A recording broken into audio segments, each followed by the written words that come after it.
L'ingegner Marco Piroi ci illustrerà lo studio sulla Freccia Verde.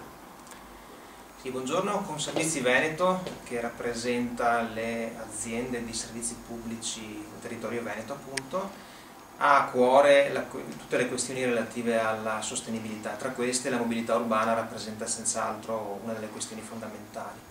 E così ci è incaricati di valutare uno specifico servizio di trasporto nuovo, pensato in maniera particolare per gli spostamenti, per lo shopping, quindi dedicato a tutte quelle persone che devono muoversi o vogliono muoversi per le loro necessità d'acquisto in città.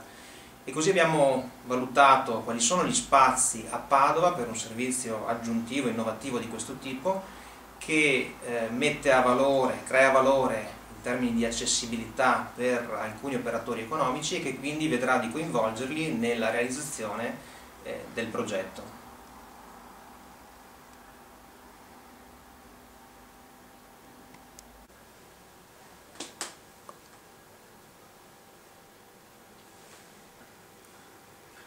Le tratte che sono state individuate.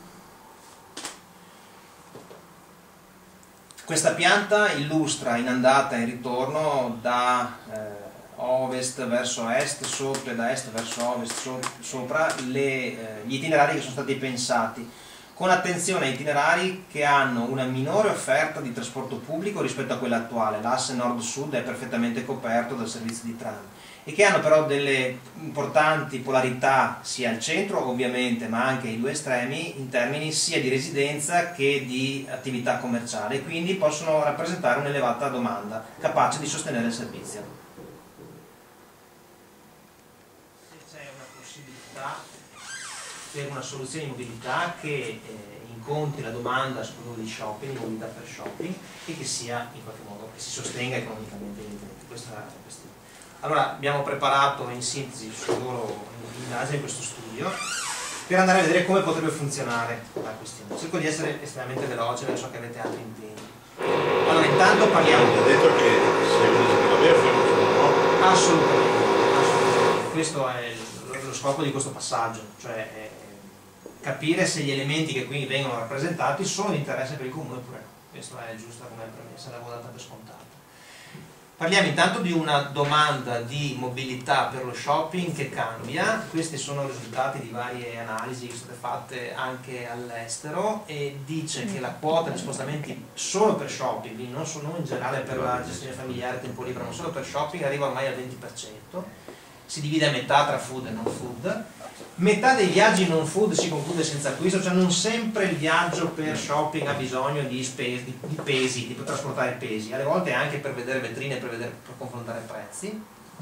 I rivenditori hanno questa brutta abitudine, quarto punto, sovrastimano molto la quota dei clienti che raggiunge il negozio in auto, cioè gli fai la domanda e dicono ma il 90% dei clienti viene in auto, poi lo chiedi ai clienti e scopri che il 78%, quindi la sottostima anche del 100% alle volte. No, penso che siano in 10%, invece nel 20%.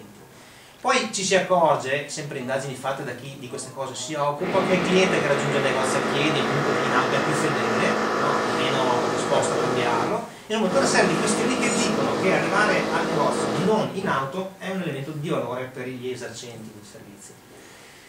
Poi altre questioni che dicono che anche in termini di reputazione, se le scelte dei negozianti hanno una valenza ambientale, sono stimate, sono apprezzate, sono percepite bene, soprattutto un sistema che sembra dire facciamo giustamente associazioni commerciali. Giusto. Abbiamo provato anche a vedere generico, se non sono quelli che si avanti. Abbiamo provato a vedere anche qualche caso reale, casi che conosci bene, quelli di Padova, i primi due. In generale, per esempio, alcuni grandi marchi, Ikea, specializzato, Auchan, meno specializzato, più generalista, però hanno politiche di responsabilità sociale di impresa, per cui dichiarano in tutti che lo vogliono.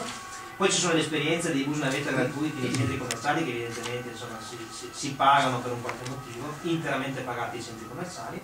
Un caso che abbiamo citato, a nostro avviso interessante, è una città di 150.000 abitanti in Olanda, che ha provato a promuovere questa promozione in accordo con la locale azienda di trasporto. Spese 10 euro, biglietto rimborsato, e i numeri sono impressionanti.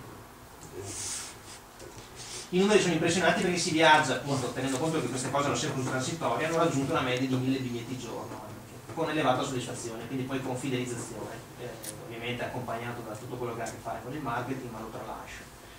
Allora, chi sono i portatori di interessi? In sintesi, il comune, questo ce lo direi tu, se è vero. Abbiamo provato a interpretare questi interessi diffusi, incrementare la competitività del territorio, quindi favorire la mobilità è senz'altro, e anche nelle scelte d'acquisto, è un modo moderno di fare il mercato comune, il mercato della città, della piazza, assicurare il diritto alla mobilità, magari alle fasce deboli in particolare, che questo diritto lo vedono anche più difficilmente raggiungibile, promuovere il trasporto collettivo perché è una forma di sostenibilità, non ce lo dobbiamo raccontare perché, favorire in generale tutto quello che educa e che consente il cambiamento, e magari un altro punto, forse l'ultimo, se ci sono infrastrutture, investimenti, mobilizzazioni dedicate alla mobilità come parcheggi, ne vedremo alcuni, valorizzarli. Questo è un tema che il Comune di Padova sta svolgendo bene. Relativamente alla richiesta di corrispettivi relativi alle io non voglio intanto usando tempo, se il collega presidente di Astra ha qualche cosa da aggiungere dopo passerei la parola all'assessore Rossi che